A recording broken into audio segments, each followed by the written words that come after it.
Yeah.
చిన్నపిల్లలను నా ఎందుకు రానియండి, వారిని ఆటంకపరచవద్దు, ఇలాంటి వారిని దేవుని రాజ్యం అని నేను చెప్పాను కనుక చిన్నపిల్లల మధ్య పరిచయం చేయడానికి కావలసినటువంటి సూచనలు, సలహాలు, వాక్యానుసారంగా బిడ్డలు ఇంతవరకు చేసి చూపించి ఆయన ప్రయాసపడినందుకు మీకు స్తోత్రములు చెల్లిస్తున్నాం. వారి ప్రయాసం దీవించండి ఆయన. ఈ యొక్క మాటలు విన్నటువంటి ప్రతి ఒక్కరు ఇంకా కొన్ని వందల వేల కొలది పిల్లలకు ఈ మాటలు చెప్పి వారిని మీ వద్దకు నడిపించగలిగే భాగ్యమును దయచేయమని పెట్టుకుంటున్నాం. ఈ చిన్నవాడు లేకుండా నీ దగ్గరికి ఎలా రావాలి ప్రభు అని ప్రశ్న వేసుకుని ప్రభు అనేకులు నీ కొరకే సంపాదించే భాగ్యము దయచేయమని తండ్రి. ఇంతవరకు వినిపించిన దైవదాసులను వారి కుటుంబాన్ని దీవించి ఇంకా ఇలాంటి శిక్షణ అనేక మంది దైవజనులకు సండే స్కూల్ టీచర్స్ కు ఇవ్వడానికి మీ పరిశుద్ధాత్మ అభిషేకం వారికి దయచేయమని వేడుకుంటూ ఉన్నాం. అందరూ దైవ సేవకులు, దైవ సేవకులు ఈ 2025 సంవత్సరం సేవకుల కుటుంబ సెమీ క్రిస్మస్ శుభాకాంక్షలు అందరికీ తెలియజేస్తుంటున్నాను. మరి విశేషంగా ఈరోజు సేవకులు నాగేంద్ర పాస్టర్ గారికి, వారి కుటుంబానికి నేను ప్రత్యేకమైన క్రిస్మస్ అండ్ న్యూ ఇయర్ శుభాకాంక్షలు తెలియజేస్తూ మా సంఘం ద్వారా మీకు అందజేస్తూ ఉంటున్నాం. అలాగే ప్రత్యేకంగా సైమన్ గారు, వారి కుటుంబానికి, వారి సత్యమణి గారికి మా ప్రత్యేక వందనాలు తెలియజేస్తూ ఉంటున్నాం. మంచిది.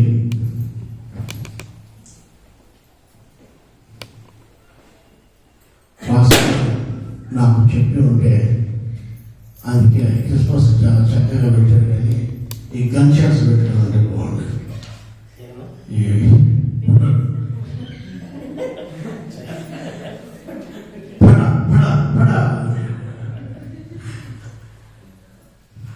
మంచిది, చక్కగా క్రిస్మస్ డెకరేట్ చేశారు, చాలా సంతోషం. నిజంగానే దైవ సేవకులుగా నాకు ఒక మాట చెప్తుంటే, ఇట్లా సండే స్కూల్ టీచింగ్ ఉంటుంది అని చెప్తుంటే మా సంఘం తరఫున కొంతమంది తీసుకొచ్చేవాడిని ఇక్కడికి. చెప్పలేను, యువ కారు పెట్టుకుని వచ్చేస్తాం కదా. చెప్తుంటే బాగుంటుంది, మంచి ప్రోగ్రాం, నైస్, చాలా బాగుంది. నిజంగానే ఆ పాస్టర్ యాక్షన్ చేస్తుంటే అంత నా కోడలు గుర్తొచ్చింది.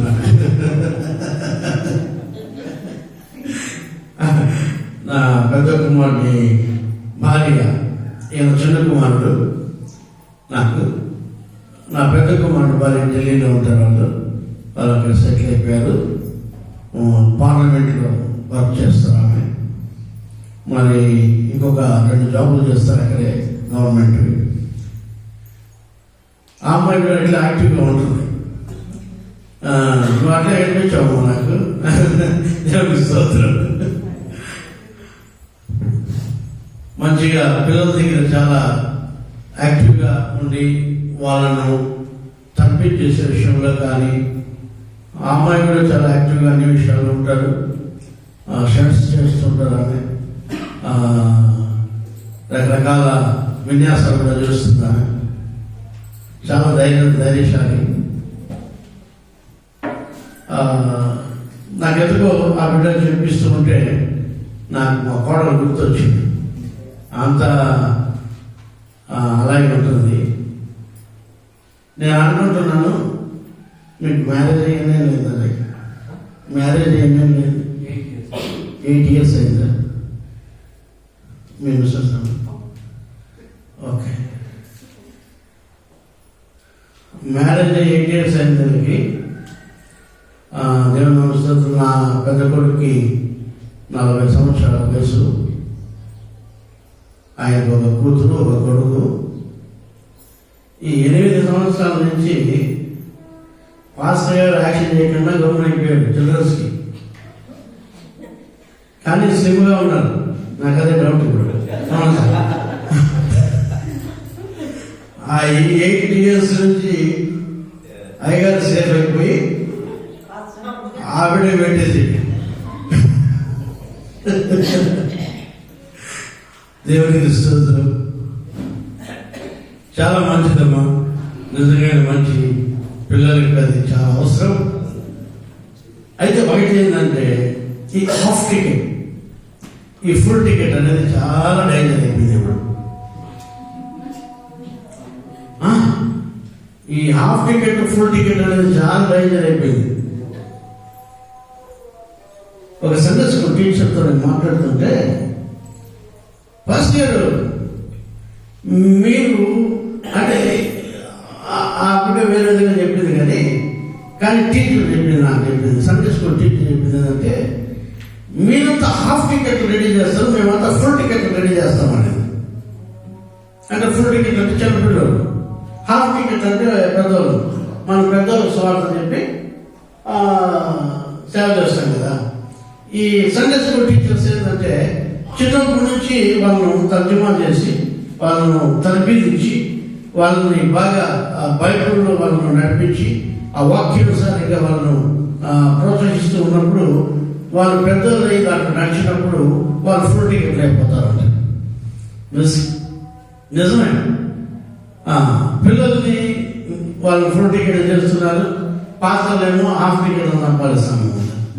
అంటే ఎవరికో పెద్దలు సువార్త చెప్పి వాళ్ళకు నడిపిస్తే ముసలోడు సచ్చేటప్పుడు ముసలోడు అవుతారు. సార్ నాకు బాప్తిజం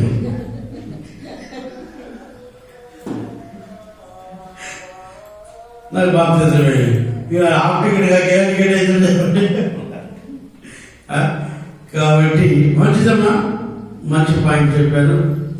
నాకు చాలా సంతోషంగా ఉంది.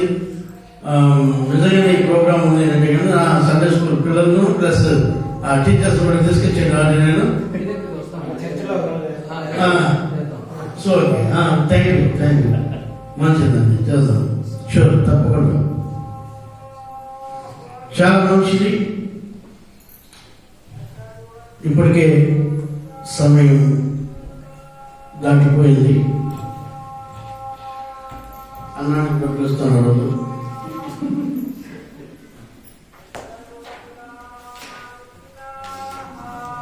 అన్నానికి వెళ్దాము.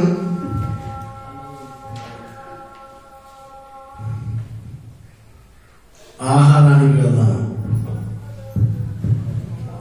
అన్నానికి వెళ్దామా, ఆహారానికి వెళ్దామా? దేవునికి స్తోత్రం. పాస్టర్ గారు ఆల్రెడీ ప్రార్థన చేశారు. మన ప్రార్థన అవసరం లేదు, కానీ ఇప్పుడు వాక్యంలోకి వెళ్దాం.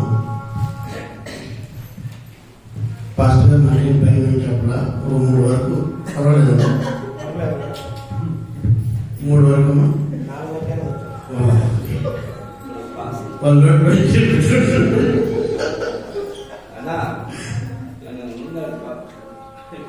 దేవునికి స్తోత్రం. సరే అండి, నేను అందరూ సేవకులే కాబట్టి మనమందరం ఒక జాతికి చెందిన. నీ బాధ మాకు తెలుసు, మీ బాధ మాకు తెలుసు, మా బాధ మీకు తెలుసు, అందరి బాధ మనకు తెలుసు. కాబట్టి సకాలానికి ముగించుకుందాం. ఈరోజు పరిశుద్ధ గ్రంథంలో నుంచి ఒక మాటను మనం చదువుకున్నాం. లూకా సువార్తలో 1:5 వాక్యం చదవండి. యూదా దేశపు రాజైన హేరోదు దినములలో అబీయా తరగతిలోనున్న జకర్యా అను ఒక యాజకుడుండెను. అతని భార్య అహరోను కుమార్తెలలో ఒకతే. ఆమె పేరు ఎలిజబెత్. వీరిద్దరు ప్రభువు యొక్క సకలమైన ఆజ్ఞను చొప్పునను సకలమైన ఆజ్ఞల చొప్పునను న్యాయ విధుల చొప్పునను నిరపరాధులుగా చూడండి. ఒకటి, మీరు ఇక్కడ ఎంతమంది పాస్టర్స్ ఉన్నారో ఒకసారి చేయొద్దండి. పాస్టర్లు కొంచెం మీకు చేసి చూడాలి. ఇప్పుడు జకర్యా ఎవరండి? యాజకుడు అంటే ఇప్పుడు పాస్టరేనా? ఇప్పుడు పాస్టర్ అవునా? ఇప్పుడు మనము ఆ రోజులోకి వెళ్ళిపోదాం, జకర్యా కాలంలోకి వెళ్ళిపోదాం. ఇప్పుడు మనం కూడా యాజకులము అయినాం. ఇప్పుడు మనమంతా కూడా పాస్టర్లా కాదా? యాజకులా కాదా? ఓకే. ఈరోజు అన్న నన్ను ఫోన్ చేసి, అన్న మీరు పాస్టర్స్కి మీటింగ్ ఇది, మీరు మా విశ్వవాణి తరఫున సేవకుల కుటుంబాల క్రిస్మస్ వేడుక అని చెప్పారు. నాకు పాంప్లెట్ కూడా పంపారు. పాస్టర్స్కి మాత్రమే ఇది కదా. ఇప్పుడు ఈ జకర్యా గారు ఒక పాస్టర్. జకర్యా గారి భార్య పాస్టర్ అమ్మ. వాళ్ళ వంశ పారంపర్యంగా పాస్టర్లే. ఎవరు?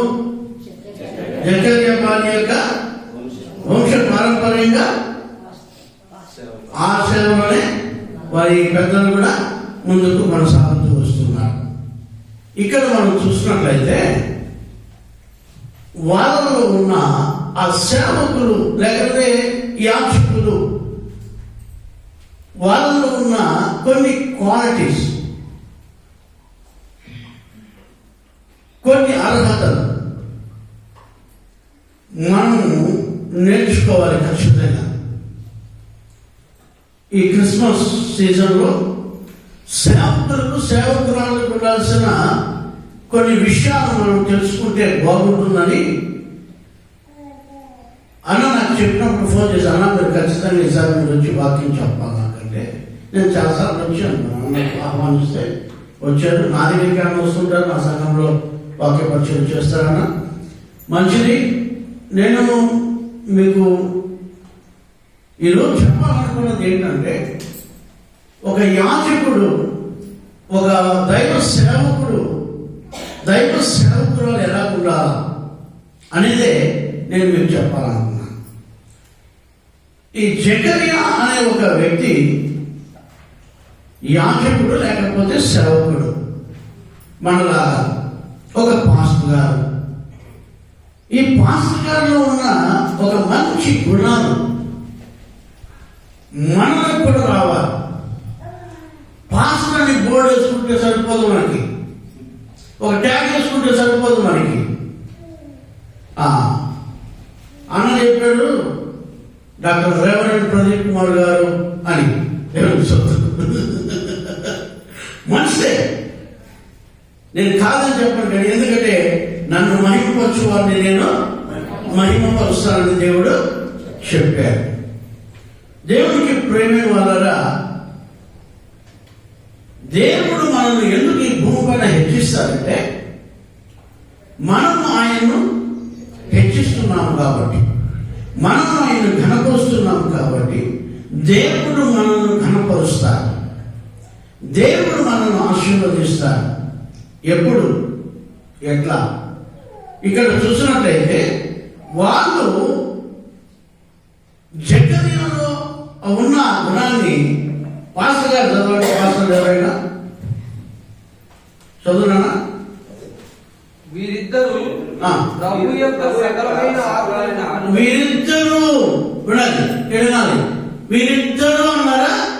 పాస్టర్ గారు అదే అన్నారా? చెప్పండి. వీరిద్దరూ వీరిద్దరూ చెప్పండి, గట్టి చెప్పండి అమ్మా. వీరిద్దరూ ఇద్దరు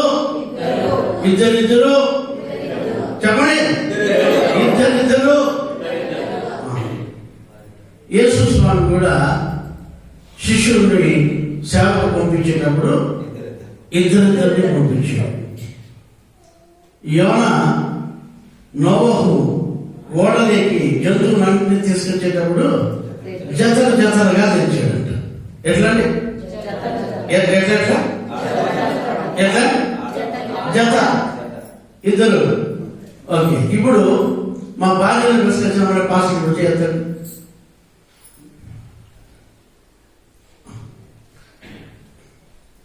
మా భర్తలు వచ్చినారనే వాళ్ళు పాస్టర్ వచ్చి ఎత్తండి.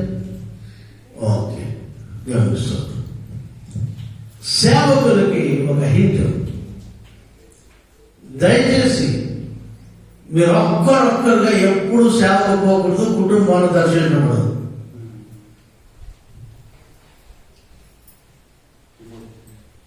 ఏం చేయకూడదు చెప్పండి. ఎక్కువ సేవకులు మీరు ఒక్కరుగా ఎప్పుడు కూడా కుటుంబాలను దర్శించకూడదు, సేవ కూడా పోకూడదు. ఇద్దరు ఏంటండి? ఇద్దరు, వాళ్ళిద్దరూ సకల విధములైన ఆజ్ఞల చొప్పున నడిచేవాళ్ళు, దేవుని యందు భయభక్తులు కలిగిన వాళ్ళు. భార్య భర్తలు ఇద్దరు కలిసి దేవుని పని చేస్తారు. నా దగ్గర ఒక పాస్టర్ వచ్చాడు చిత్తూరు నుంచి. ఆయన వచ్చాడు, పాస్టర్ గారు నేను మీ ఇంటికి వస్తానయ్యా అన్నారు. మంచిది రా అన్న. వచ్చాడు శనివారం సాయంత్రంగా వచ్చాడు చిత్తూరు. ఆయన చిత్తూరు దగ్గర ఆయన వచ్చాడు. మంచిదా ఎదురుకు వచ్చాడు నేను అడిగాను. నేను ఏం లేదయ్యా, మదనపల్లిలో వేరే ఒక బండ్లు వచ్చిన నైట్ మీ దగ్గర స్టే చేసిపోదాం వచ్చాను. మంచిదా, నువ్వు వస్తే పర్వాలేదు, నాకేం బాధ లేదు, నీకు భోజనం పెడతాను, రూమ్ ఇస్తాను, నువ్వు ఉండొచ్చు. రేపు సండే చర్చ్ ఉంది కదా, మరి రేపు ఎట్లా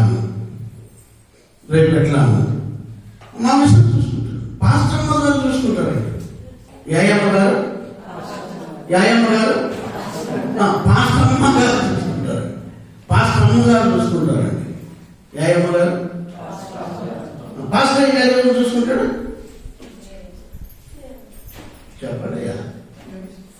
చెప్పండి. పాస్టమ్మ గారేమో సంఘాన్ని చూసుకుంటారు, పాస్టర్ గారేమో ఎవరో చూసుకుంటా ఉంటారు. నేనన్నా యాక్చువల్లీ నువ్వు ఎందుకు వచ్చావు నాకు కరెక్ట్గా చెప్పు, లేకపోతే నీకు మంచిగా కూడా ఏం చెప్పు. నువ్వు ఎందుకు వచ్చావు చెప్పు అన్నా. నేను ఇంటర్టైన్ చేస్తానండి, ఏమనుకోదండి సేవకులు దయచేసి. ఏం లేదు అయ్యారు, నేను పెళ్లిగా వచ్చిన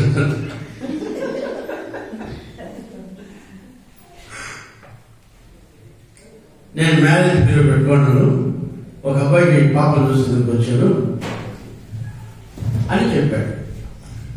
అప్పుడు అట్లయితే ఏం చేస్తామంటే చర్చ్ మూసేయి మ్యారేజ్ పీరియడ్ పెట్టు, మంచిగా చెయ్యి. ఎవరు అడుగుతారు నేను? ఆయనేమో అడుగు ఇంట్లో, నువ్వు ఇట్లా పెళ్లి కూతురు పెళ్లి కొడుకులు తిరుగుకుంటా చూసుకుంటా ఉంటావు. ఎప్పుడైనా డబ్బులు అవసరమైతే అయ్యా మీ కొడుకు పెళ్లి కూతురు చూడాలి కదా, నేను పెళ్లి కూతురు చూసే నాకు ఒక డబ్బులు అంటాడు. వాడు ఎవడో రామాసంలో డబ్బులు వేస్తాడు. నువ్వు ఊరంతా తిరుగుకుంటా ఉంటావు, నీ భార్య ఏమో ఉంటుంది, నువ్వు యాడైనా కోడి మాంసము కుక్క మాంసం తింటావు. ఆయన ఇంట్లో ఏం తిన్నావు? ఇప్పుడు ఏదో దైవసేవకుడు వచ్చినాడని చెప్పి ఎవరిని గౌరవించి ఏదో పెడతారండి. మనకేమో తక్కువ అవుతుందండి మనం వెళ్ళకపోతే. ఇప్పుడు నేను వచ్చా మీ దగ్గరికి, నాకు బొచ్చు పెట్టి వేస్తారా? ఏంటి ఖచ్చితంగా అన్న అవుతున్నాడని చెప్పి సిస్టమ్ ముందుగానే ఏదో ప్లాన్ చేసి ఉంటుంది. మనమేమో బాగా తినేసి తిరుగుకుంటున్నాము. మరి మీ ఇంట్లో ఉండే పాస్టర్ నన్ను వదిలొచ్చిన పాస్టర్ ఏం కావాలి? నా ఆలోచన మాత్రమే. నేను మీ దెబ్బ తీసుకొని ఇవ్వండి, కానీ ఆలోచన మాత్రమే. ఇక్కడ దైవ సేవకులు అనేవాళ్ళు వాళ్ళిద్దరూ దేవుని ఆజ్ఞలో ఇద్దరు కలిసి ఏకీభవించి వాళ్ళు ముందుకు సాగుతున్నారు. మీ బైబిల్ అలాగే ఉందా? చదవండి. వీరిద్దరూ ఆ. ప్రభువు యొక్క సకలమైన ఆజ్ఞల చొప్పునను చొప్పునను న్యాయ విధుల చొప్పునను చొప్పునను నిరపరాధులుగా నడుచుకొని ఎట్లా ఉన్నారంటే వీళ్ళిద్దరు నిరపరాధులు. మీరెప్పుడైతే దైవ సేవకురాళ్ళు మీరెప్పుడైతే దేవుని ఆజ్ఞల చొప్పున నడుస్తారో అప్పుడే మనము, ఇంక్లూడింగ్ నేను, నా కుటుంబం కూడా, మనమందరం కూడా దేవుని దగ్గర నిరపరాధులుగా సేవ చేసేవారుగా, సేవకులుగా, యాజకులుగా ఉండాలి. సేవకులు యాజకులుగా మనము ఉండాలంటే నిరపరాధులుగా ఉండాలి. మనలోని మనము నిరపరాధులుగా లేకుండా అపరాధులుగా జీవిస్తూ మనము ఇంకొకరిని ఎట్లా బిల్డ్ చేయగలము? ఇంకొకరిని ఎలాగ మనము పరిశుద్ధతలోకి నడిపించగలము? ఇంకొకరిని ఎలాగ మనము దేవుని బిడ్డలుగా తర్ఫీదు ఇవ్వగలము?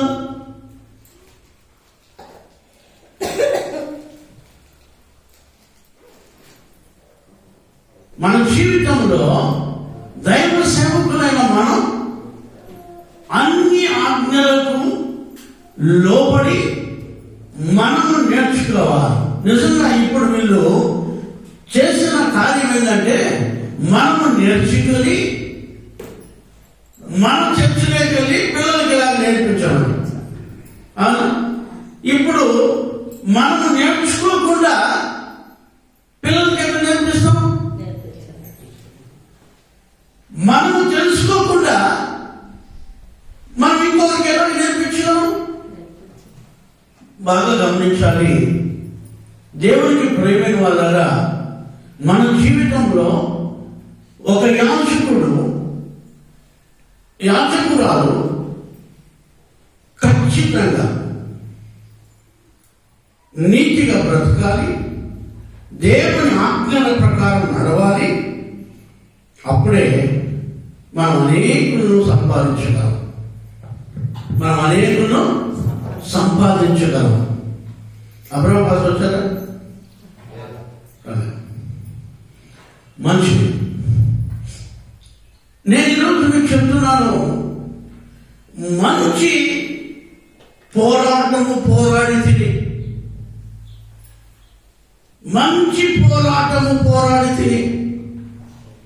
ఎవరున్నారు? ఆయన పోరాడిన పోరాటాలు బైబిల్లో క్షుణ్ణంగా రాసి పెట్టాడు. ఎలాంటి పోరాటాలు పోరాడాడు? మనము ఇలాంటి పోరాటాలు పోరాడకుండా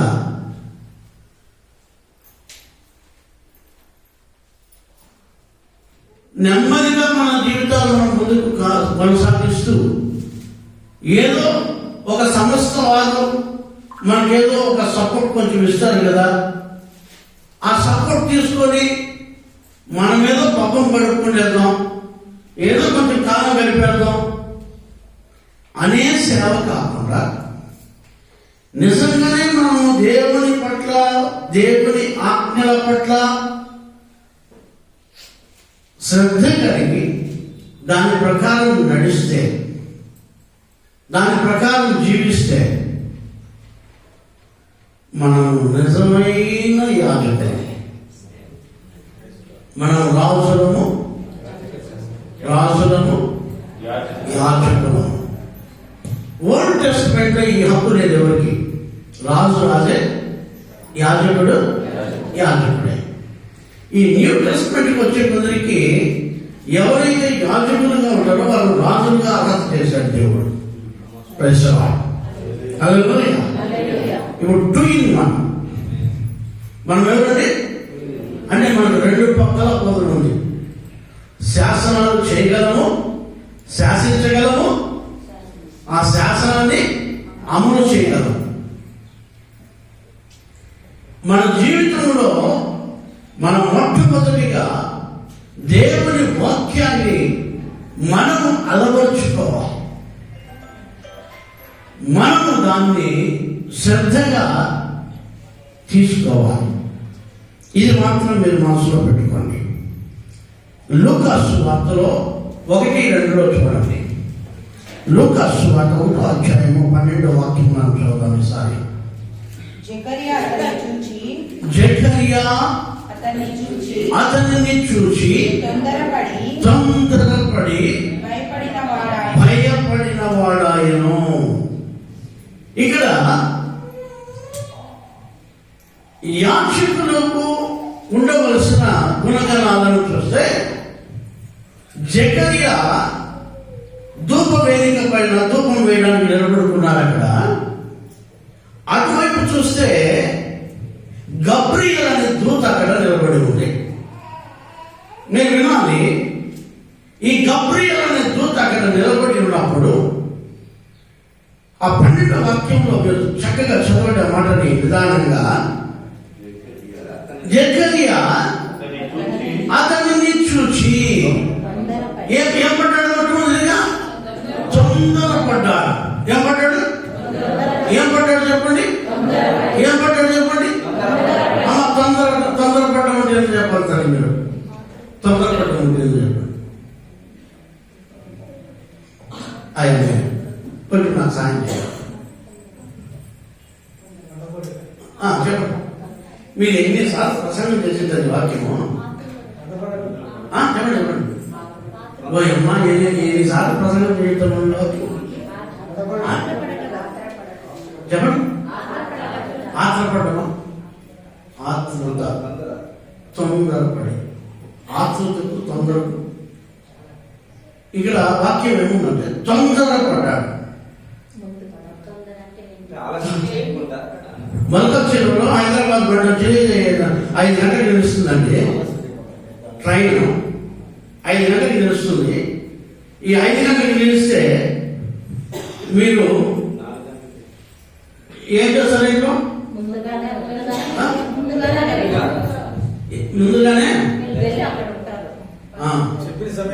మా ఇంట్లో మా పాస్టమ్మ గారు ఉన్నారు. ఎక్కడన్నా ప్రయాణం అంటే మమ్మల్ని ఎదురపడి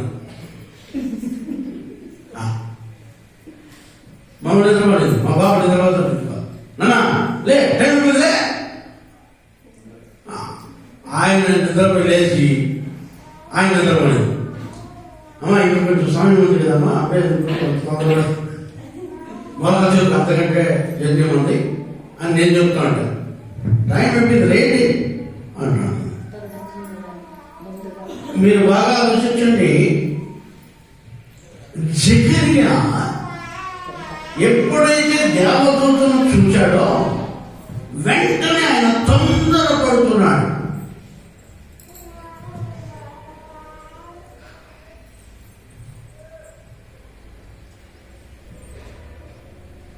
మీకంతా పెళ్లి నేనేగా? పెళ్లి నేనే లేదమ్మా? మీరు కానట్లు జీవనంగా చూస్తున్నారు.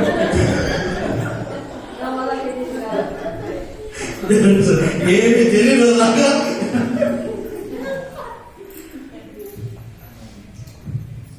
ఆ పెళ్లి అయ్యే రోజు ఆ ముహూర్తం టైం అయ్యేటప్పుడు మీరు ఎంత తొందరపడి ఉంటారు?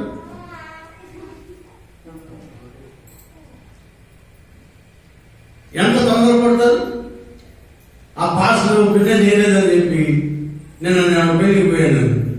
అక్కడ రాజపడి చేయలేదు.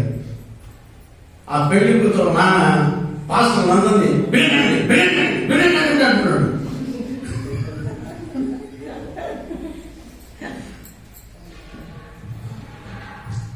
మనము ఈ లోకంలో అన్నిటికీ తొందరపడతామమ్మా.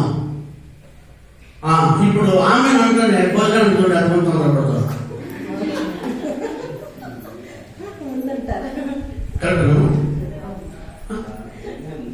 కరెక్టే కదా? ఓకే అంటే నేను కరెక్ట్గా చెప్తాను అయితే ఈ భోజనానికి ఎంత తొందరపడుతుంది చూడండి. నేను శ్రీకృష్ణ చేశాను మానవుల్లో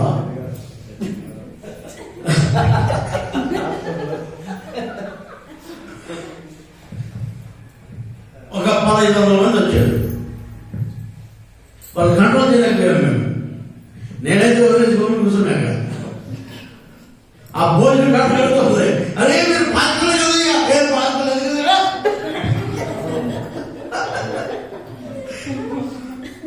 ఆ బట్టలు తీసుకుంటేటప్పుడు ఊరికే ఫ్రీ బట్టలు ఇచ్చారు. ఆ ఫ్రీ బట్టలు తీసుకుంటే అది ఇక్కడ లైన్ లో అవుతామంటే అయ్యో మరి పాత్ర లేదు మా పాత్ర కదమ్మా గమనలేదు.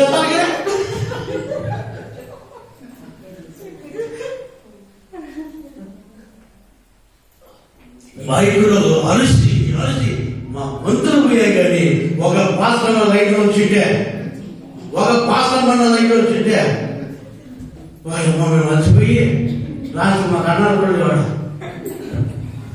నా వెళ్ళి అక్కడ చెప్పాడు. మీరు ఆలోచించండి, అన్నిటికీ తొందర ఉంది మనకి. దేవుని పని కాడికి వస్తే తొందరపడమే, దేవుని ప్రార్థన కాడికి వస్తే తొందరపడమే,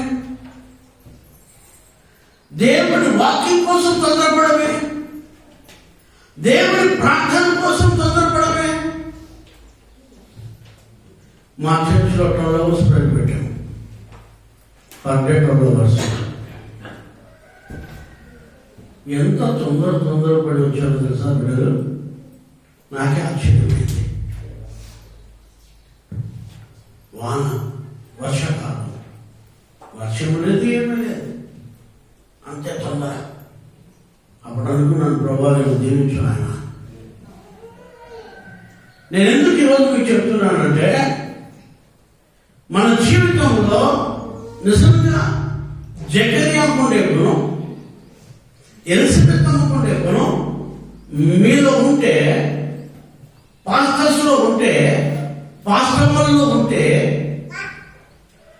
చాలా తొందరగా దేవుని పనులు చేస్తాం.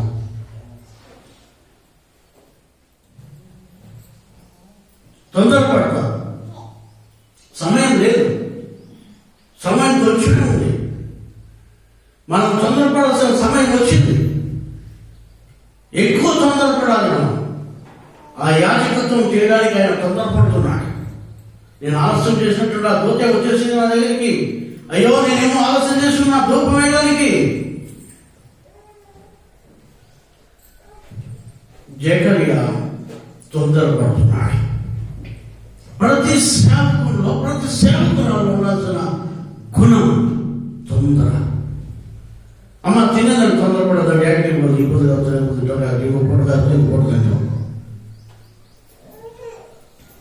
మీరు ఏమో కదంతో తొందరపడద్దండి. దేవుని దగ్గరికి వస్తే తొందరపడండి.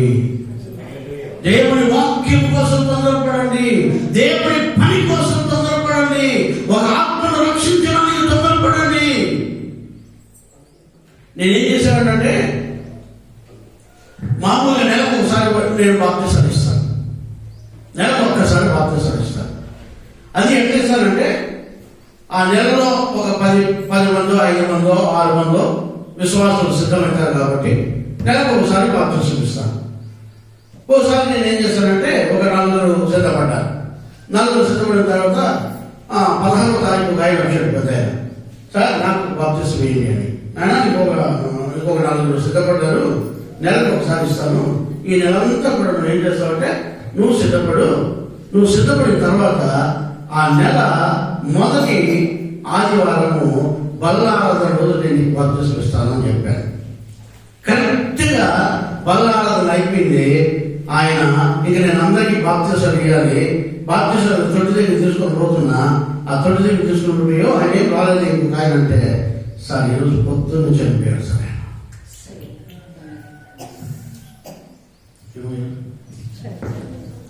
ఈరోజు పొద్దున్నే చనిపోయాడు సార్ ఆయన.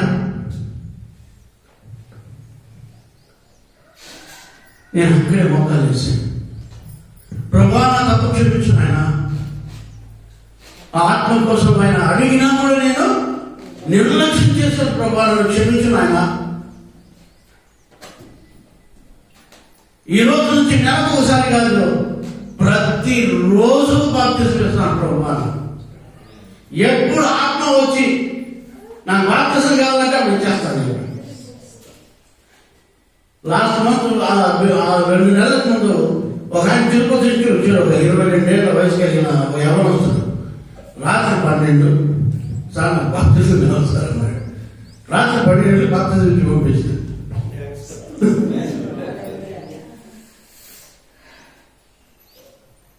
వాళ్ళు మరాఠీ వాడు. నేను ఎందుకు ఈరోజు మీకు చెప్తున్నానంటే అది నా నిర్లక్ష్యమే అనుకున్నాను. నేను వాళ్ళు అడిగినప్పుడు ఇచ్చేస్తుంటే పిలిపి ఆ మాటలే లేదు లేదు నెలకు ఒకసారి ఇచ్చేది లేక వారానికి ఒకసారి ఇచ్చేది అలే. దాంట్లో నిలబడ్డాడు. నా పురుషుడు అడుగుతున్నాడు, ఏమయ్యా నీళ్ళు ఉన్నాయి, నువ్వు ఉన్నావు, నేను ఉన్నా, ఇంకా ఏం మాట్లాడుకుందా రా బాప్తిసమి అని సేవకుని అడుగుతుంటే పిలుపు నెమ్మదిగా పోయి బాప్తిసం ఇచ్చాడు. నీళ్ళు రెడీగా ఉన్నాయి, ఈయన రెడీగా ఉన్నాడు, ఆయన రెడీగా ఉన్నాడు. మనము తొందరపడాలి ఈ లోకంలో దేవుడి పనుల కోసం. రెండవది భయపడాలి. మొదటిది ఆజ్ఞలలో సకల ఆజ్ఞలలో నీతిమంతులై ఉండాలి. మన జీవితంలో అలాగే జీవిస్తే నిశ్చయముగా మనం ఆశీర్వదింపబడతాం. ఇక మీకు కొన్ని మాటలు నేను చెప్తాను. యోగ గ్రంథంలో చూస్తే 4:14 చదవండి. యోగ గ్రంథం 4వ అధ్యాయం 14-15 వాక్యం. భయమును వణకును నాకు కలిగిన ఏమేమి కలిగిందంట? ఇప్పుడు ఈరోజు పాస్టర్స్ పెట్టింది కదా, ఎంతమందికి భయం ఉండేది, ఎంతమందికి వణుకు వచ్చింది? షుగర్ డౌన్ అయిపోయినప్పుడు కాదు,